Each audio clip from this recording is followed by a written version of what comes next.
টাইমেটলৈ স্বাগতম মই অভিলাষ আৰু লৈ আহিছো এটা গুৰুত্বপূৰ্ণ খবৰ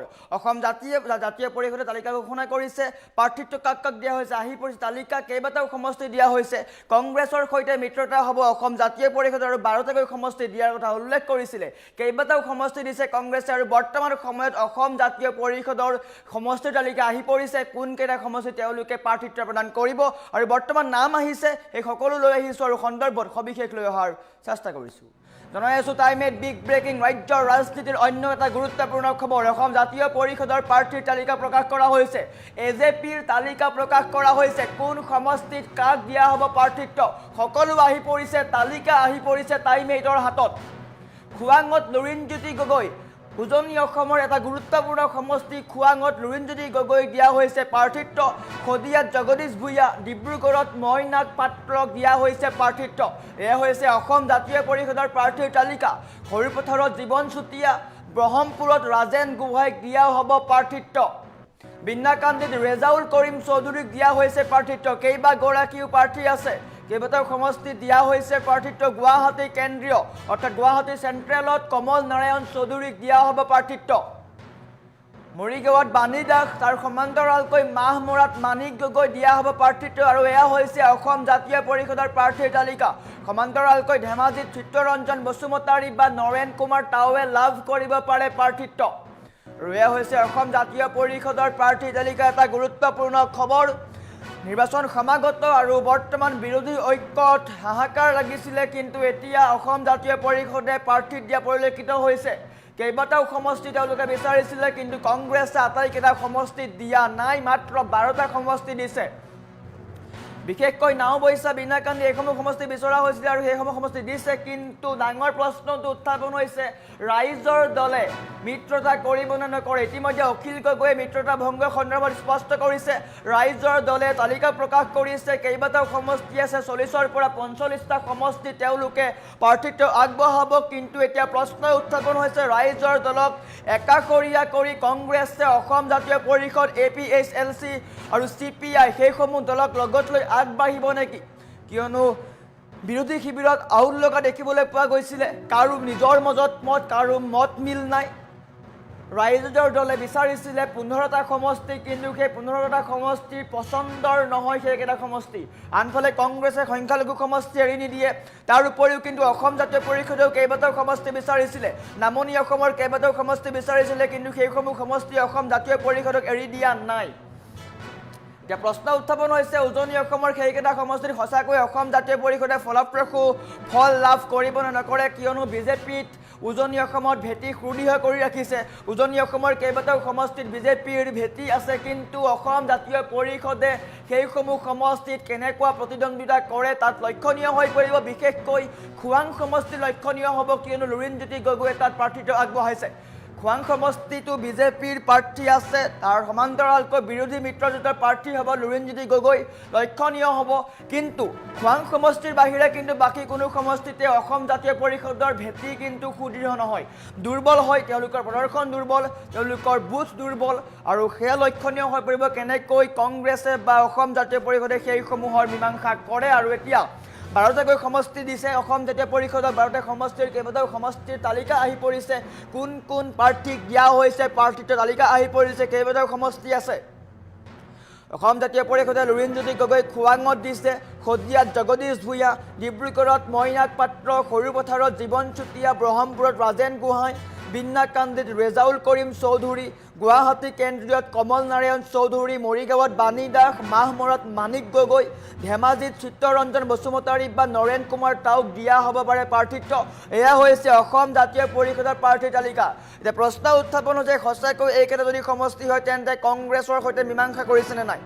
কিয়নো দেখিবলৈ পাইছিলোঁ বিৰোধী মিত্ৰজোঁটৰ হাহাকাৰ পৰিৱেশৰ সৃষ্টি হৈছিলে আলোচনাৰ পিছত আলোচনা বৈঠকৰ পিছত বৈঠক অনুষ্ঠিত হোৱাৰ পিছতো ৰাইজৰ দলৰ সৈতে তেওঁলোকৰ মিত্ৰতা নহ'ল ৰাইজৰ দলক তেওঁলোকে একাষৰীয়া কৰি বাকী দলসমূহৰ সৈতে কংগ্ৰেছে মিত্ৰতা কৰিলে আসন ভাগ বতৰাও কৰিলে সেয়া স্পষ্ট হৈ গ'ল আৰু আজিৰ দিনটোত ৰাইজৰ দলেও কিন্তু নিজৰ প্ৰাৰ্থী তালিকা ঘোষণা কৰিছে কেইবাটাও সমষ্টিত ৰাইজৰ দলে প্ৰাৰ্থী দিছে আৰু 40ৰ পৰা 45টা সমষ্টিত ৰাইজৰ দলে প্ৰতিদ্বন্দ্বিতা কৰাৰ কথা আহি পৰিছে আজি হয়তো প্ৰাৰ্থী ঘোষণা কৰিব পাৰে কিন্তু 10টা সমষ্টিত চূড়ান্ত কৰিছে প্ৰাৰ্থী ৰাইজৰ দলে ৰাইজৰ দলে শিৱসাগৰত অখিল গগৈ, দিছপুৰত ৰমেন বৰঠাকুৰ, মনৰিয়াত শ্বেৰমান আলী আহমেদ, পূব গোৱালপাৰাত আব্দুল ৰছিদ মণ্ডল, ডিমৌত ধৈৰ্য কোঁৱৰ, নাওবৈচাত হৰিকান্ত দাস, বৰচলাত অলোক নাথ, দলগাঁৱত আজিজুৰ ৰহমান, চিচিবৰগাঁৱত দুলাল বৰুৱা, মাৰ্ঘেৰিটাত ৰাহুল চেত্ৰী, ঢিঙত মেহবুব মুক্তাব,